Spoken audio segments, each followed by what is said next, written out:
આકાશવાણી અમદાવાદ વડોદરા. હવે પ્રસ્તુત છે જિલ્લા સમાચાર પત્ર, જેમાં ભરૂચ જિલ્લાનું સમાચાર પત્રના લેખક છે વાહિદ મસદી.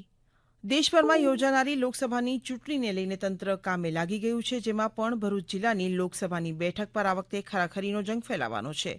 ભરૂચ જિલ્લાની લોકસભા બેઠકમાં 7 જેટલી વિધાનસભાઓનો સમાવેશ થાય છે, જેમાં ભરૂચની 5 અને ડેડિયાપાડા તેમજ કરજણ વિધાનસભા મળીને કુલ 7 વિધાનસભામાં 17 લાખ કરતાં વધુ મતદારો આ વખતે નોંધાયા છે, જેમાં જિલ્લાના વહીવટીતંત્ર દ્વારા મતદાતાઓને કોઈ અગવડ ન પડે તે માટે સુચારું આયોજન કરવામાં આવ્યું છે.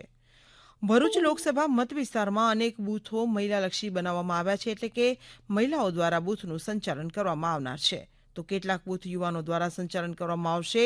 સિનિયર સિટીઝનો માટે સારી એવી વ્યવસ્થા કરવામાં આવી છે. આગામી 7મી મેના રોજ ભરૂચ જિલ્લાના મતદાન થવાનું છે. આ મતદાન સૌથી વધુ થાય તેવા પ્રયાસો તંત્ર દ્વારા શાળા, કોલેજ અને કંપનીઓના અધિકારીઓ સાથે મળીને કામદારો સુધીમાં જાગૃતિ લાવવા માટે પ્રયાસો કરવામાં આવી રહ્યા છે. રાજસ્થાન સમાજના સર્વ સમાજના અખિલ રાજસ્થાન સેવા મંડળને 25 વર્ષ પૂર્ણ થતાં રજત જયંતિ મહોત્સવની ઉજવણી કરવામાં આવી હતી, જેમાં અંકલેશ્વરના ગોકલ પાર્ટી પ્લોટ ખાતે રજત જયંતિની ઉજવણીના ભાગરૂપે હોલી સ્નેહ મિલન તેમજ રંગારંગ સાંસ્કૃતિક કાર્યક્રમનું આયોજન કરવામાં આવ્યું હતું. સર્વ સમાજના રાજસ્થાનના લોકો એક સ્થળે એકત્રિત થાય તેમજ રાજસ્થાનની સંસ્કૃતિ અંગે યુવા પેઢી જાણકાર બને તે માટે વિવિધ સાંસ્કૃતિક કાર્યક્રમો યોજાયા હતા. ભરૂચ જિલ્લામાં ગરમીનો પારો વધતા લૂ લાગવાના કેસ પણ સામે આવી રહ્યા છે. 3 દિવસમાં સિવિલ હોસ્પિટલમાં રોજના સરેરાશ કેસ આવી રહ્યા છે. ગત વર્ષ કરતાં ઉનાળાની અંગ દજાડતી ગરમીને કારણે લૂ લાગવાના બનાવવાની શરૂઆત થઈ ચૂકી છે. હાલ તાપમાન 38થી 40 ડિગ્રી સુધી પહોંચી ગયો છે, તેમજ આવનારા દિવસોમાં ગરમી વધવાની શક્યતા છે.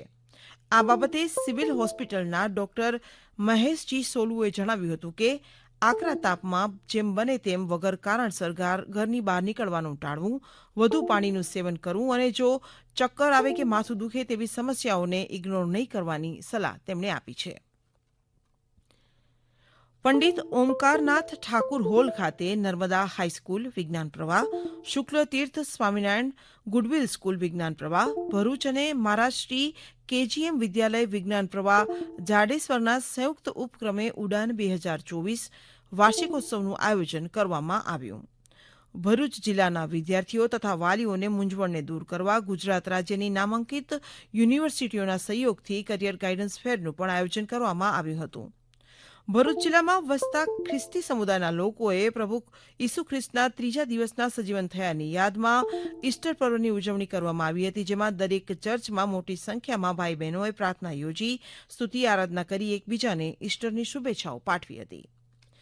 ભરૂચ જિલ્લામાં યોજાનારી લોકસભા સામાન્ય ચૂંટણીઓ સંદર્ભે થનારી મતદાન કામગીરી સુનિશ્ચિત રીતે સુપેરે પાર પડે તે માટે જિલ્લા ચૂંટણી અધિકારી અને જિલ્લા કલેક્ટર તુષાર સુમેરાના માર્ગદર્શન હેઠળ ચૂંટણીલક્ષી વિવિધ કામગીરી સાથે સંકળાયેલા અધિકારીઓ કર્મચારીઓને તેમની ફરજના ભાગરૂપે તબક્કાવાર તાલીમનું આયોજન કરવામાં આવ્યું હતું.